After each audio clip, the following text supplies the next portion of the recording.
A'udzubillahi minasyaitonirrajim. Bismillahirrahmanirrahim. Rabbi sholli sadri wa yassir li amri wahlul 'uqdatam min lisani yafqahu qawli.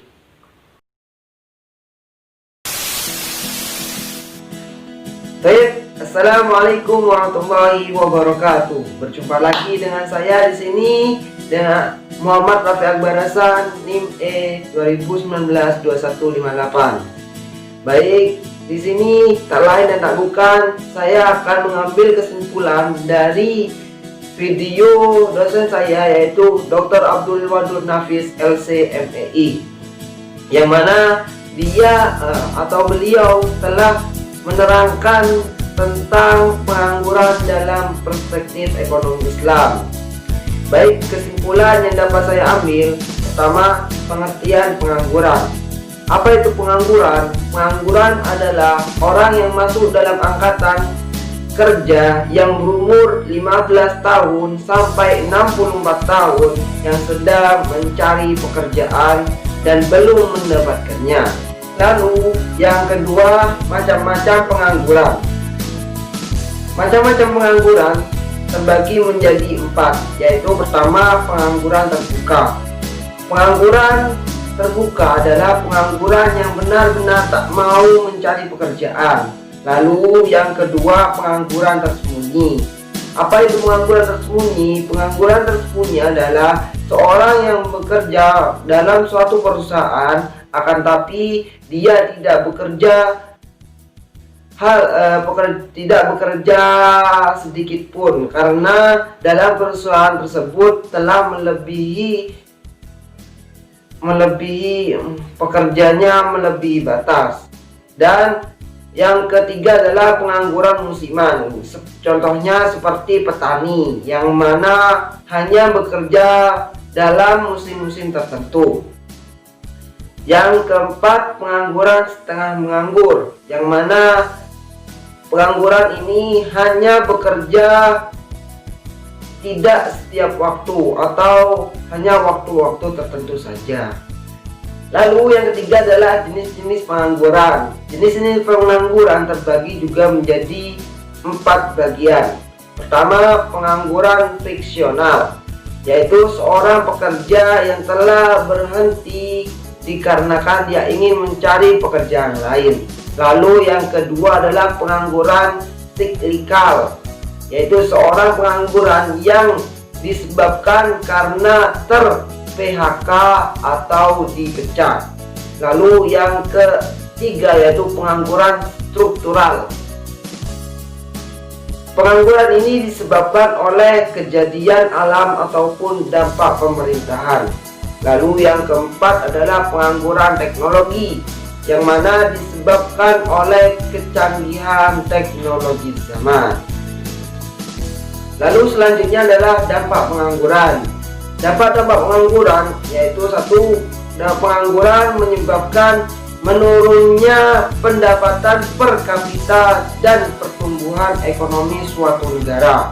Lalu yang kedua, meningkatkan biaya sosial. Yang ketiga, menurunkan aktivitas perekonomian suatu negara. Lalu yang keempat, terjadinya kemiskinan. Lalu yang kelima adalah kekurangan gizi atau kelaparan. Lalu yang keenam, tindakan kriminalitas meningkat atau merajalela. Yang ketujuh, produktivitas tenaga kerja yang rendah. Lalu yang terakhir adalah upah yang rendah juga. Lalu berikutnya adalah penyebab pengangguran. Pengangguran disebabkan oleh satu, tidak sebandingnya penawaran dengan permintaan. Lalu yang kedua, turunnya pengeluaran total dan output.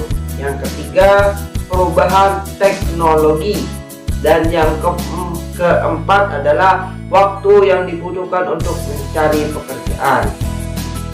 Lalu berikutnya adalah cara-cara mengatasi pengangguran, yaitu satu, menyelenggarakan bursa tenaga kerja. Yang kedua, informasi lowongan kerja. Yang ketiga, memberikan pelatihan bekerja. Dan yang keempat, membuka lapangan pekerjaan sebanyak-banyaknya. Yang kelima, meningkatkan peredaran modal usaha. Yang keenam, meningkatkan jiwa kewirausahawan. Yang ketujuh, transmigrasi. Lalu selanjutnya adalah pengangguran dalam ekonomi Islam.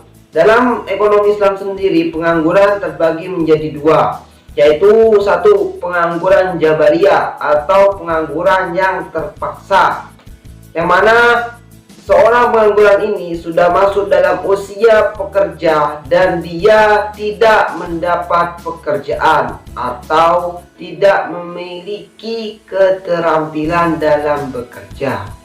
Lalu yang kedua adalah pengangguran khairiyah. Pengangguran khairiyah atau pengangguran pilihan, yaitu seorang pengangguran karena dia malas dan tak mau bekerja. Lalu selanjutnya adalah solusi pengangguran dalam perspektif ekonomi Islam. Yang pertama adalah mekanisme individu, yaitu melihat dari perseorangan mengapa dia tidak ingin bekerja, lalu mencari atau memberikan solusinya.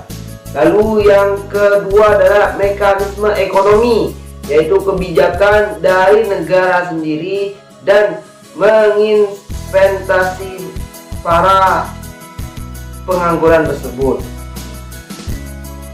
Ya, mungkin ini saja kesimpulan yang dapat saya sampaikan. Wallahu muwaffiq ila aqwamit thoriq wa akhiran. Assalamualaikum warahmatullahi wabarakatuh.